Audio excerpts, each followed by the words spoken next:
What's up guys, welcome to another video. Today I'm going to show you how to do a factory carrier unlock. I have unlocked hundreds of phones using this method and for me it's my favorite. It works perfectly.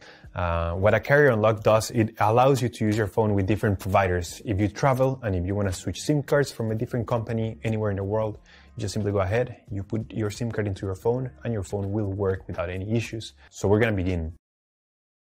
The first thing you have to do is to open your phone's application, just as if you were going to make a call. And then you have to get the phone's IMEI number. Alright, so to get the phone's IMEI number, we're going to dial *#06#. As you will see, your 15-digit number will appear in the screen of your phone. Now with this number in hand, we're going to go to the computer. And in this website, we will request the unlock code to unlock this phone or any other phone you want to unlock.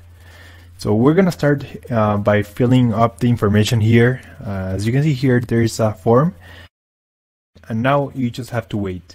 You have to wait until they send you your unlock code. This may take 5 minutes and up to 3 or 10 business days. It depends on every brand.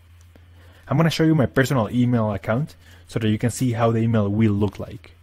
And as you can see here, I got this message and it confirms that the phone has been unlocked. Any questions, just leave them on the comment section down below and I'll try to answer all of them. Thank you so much and I'll see you on the next one.